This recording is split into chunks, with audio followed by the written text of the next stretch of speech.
보면은 그 이해운 후보자가 12년부터 16년까지는 의원이 아니었잖아요. 보좌관이 없었을 텐데 거기 14년부터 시작해서 15년까지 얘기가 굉장히 많이 나오는데 그것도 또 짐작하는 사람이 쓴 건가요?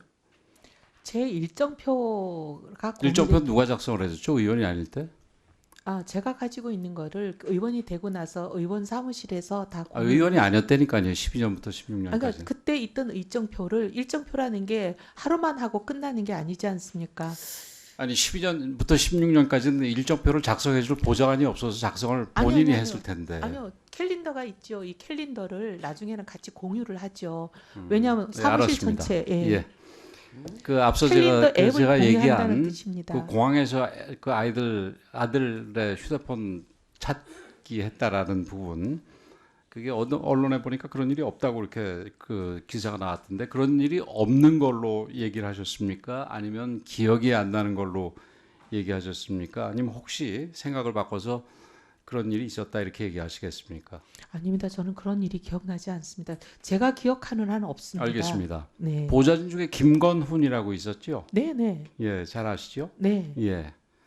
그 아마 그 시기가 비슷할 겁니다.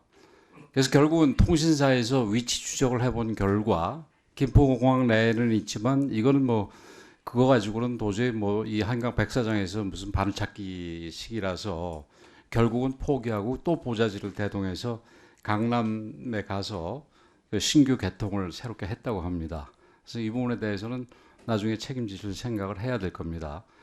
자, 앞서 그 검증을 시작하겠다고 통보를 받은 게 12월 15일이라고 그러셨죠? 아니요, 그죠? 12월 날짜를 15일쯤, 아니요, 12월 날짜를 얘기하지는 중순, 않았습니다. 그러니까 날짜는 12월 사실 기억하지 중순이니까 뭐 못합니다. 한 15일이라고 보고, 근데 아까 내가 지명 일자가 잠깐 생각이 안 났었는데 28일 날 지명이 됐으니까 약 한 2주 시간이 아니요, 있네요. 그거보다는 그죠? 훨씬 더 전이었을 2주, 한 겁니다. 2, 3주.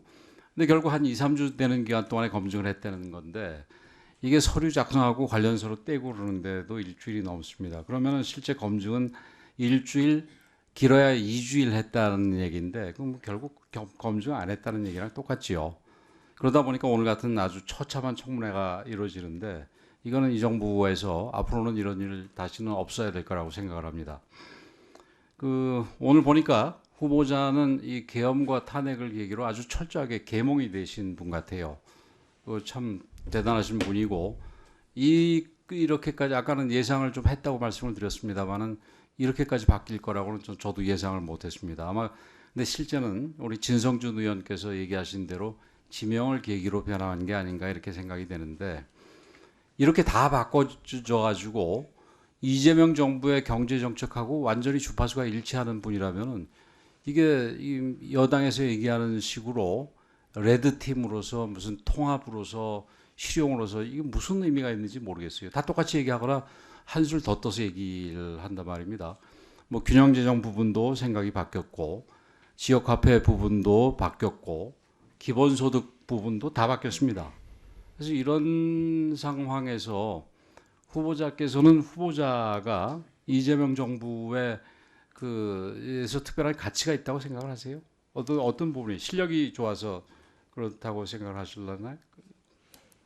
재정 지출 효율화에 대해서 지금까지 생각이 변함이 없고 그 부분에 대해서 오래 예, 고민한 바가 알겠습니다. 많기 근데 때문에. 제가 그 이재명 정부 입장에서는 어떤 면에서는 역설적으로 굉장히 대단히 성공한 인사라고 생각을 합니다. 이게 보수 출신 인사에 나름대로 전문성이 있다는 인사에 완전히 그 비열한 민낯을 그대로 다 보여줬거든요. 그래서 사실 보수 정치인으로서 굉장히 부끄럽습니다. 후보자를 보면서. 그래서 그런 면에서 역설적으로 우리 그 이재명 대통령이 아주 성공적인 인사였다 이렇게 생각을 합니다.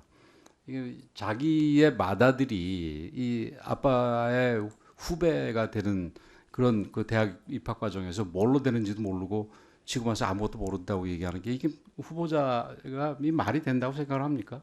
국민들이 믿겠어요? 그러면은 이 노란봉투법에 대해서는 후보자는 어떻게 생각을 하세요?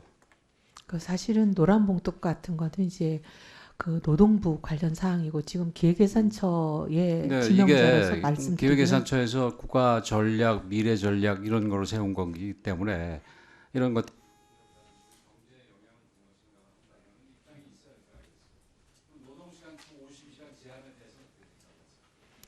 그 관련 부처하고 협의를 잘 하겠습니다.